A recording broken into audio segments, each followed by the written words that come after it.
BJP की तरफ से अनुराग ठाकुर,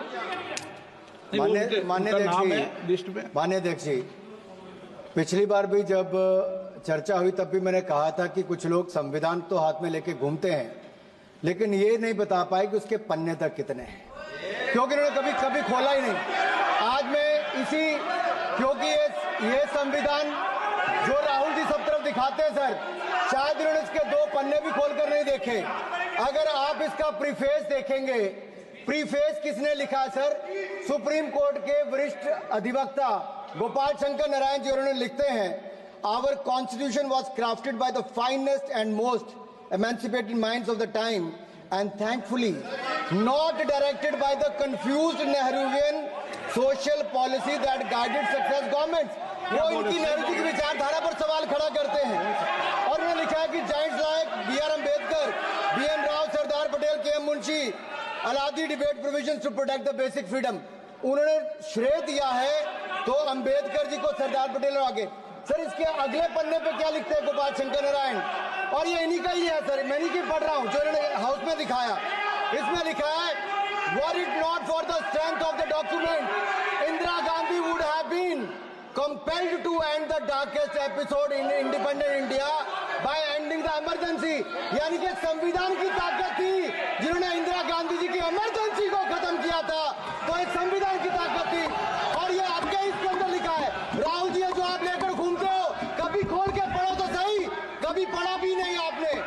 और इसमें आगे लिखा है सर, आप चेयर को बोलो, अधिकार दिया है, चेयर को बोलो, माननीय सदस्य चेयर को। जी अध्यक्ष जी, ये जो राहुल जी कॉपी लेकर घूमते, इसी पे लिखा है कि इंदिरा गांधी जी की यातनाएं और इमरजेंसी को खत्म किया तो बाबा साहब अम्बेडकर के संविधान ने गरीब से गरीब व्यक्ति को उसका काम दिया।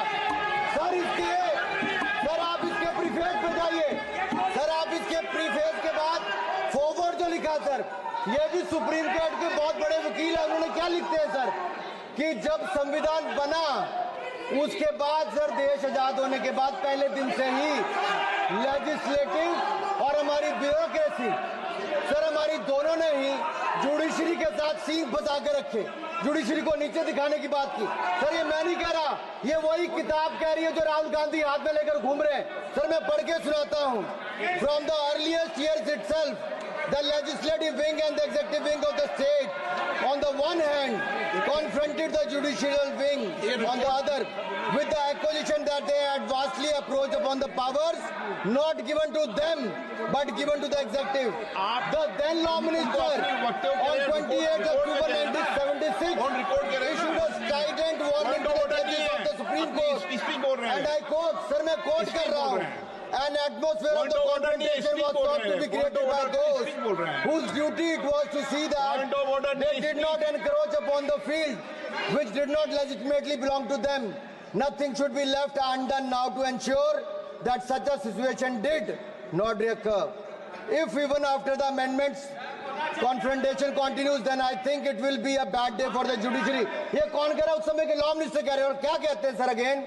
We are trying to save them from the temptation to intrude into the powers which do not belong to them. What we are doing today is not to save the people from the judges.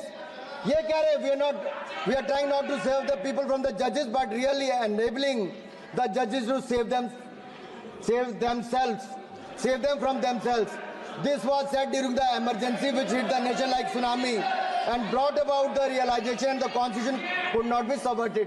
Sir अगर ये संविधान जो बाबा साहब अम्बेडकर ने दिया उसी ने देश को बचाया, राहुल जी कभी इसको पढ़कर देखिए, गांधी परिवार और कांग्रेस पार्टी का पूरा कारनामे इसके अंदर लिखेंगे, कैसे आपने धज्जियां उड़ाई। एक तो एक, दूसरा ये जो कहते हैं बीजेपी के लोगों को सर ये मनगढ़ंत आरोप, सर ये अंगूठा काटने की बात करते हैं, इनके राज में सिखों के गले काटे गए, सिखों के कत्लेआम किया गया, सिखों के बाद दंगे सबसे ज्यादा हुए तो कांग्रेस के समय हुए। और आपको देश से माफी मांगनी है, अगर आज भी नहीं मांगेंगे तो संविधान जितना मर्जी जेब में डालिए, आप संविधान को जेब में लेकर घूमते सर, इन्होंने संविधान को तार-तार करने का काम किया है, इनको देश से माफी मांगनी चाहिए। मुझे आपका संरक्षण इसलिए चाहिए था कि झूठे आरोप लगाने बंद करे। यह संविधान की रक्षा आपने कभी नहीं की, इमरजेंसी जैसा कालखंड आया और संविधान को बार बार तार किया, संशोधन किया, तो आपने और आपकी पार्टी ने किया। धन्यवाद सर।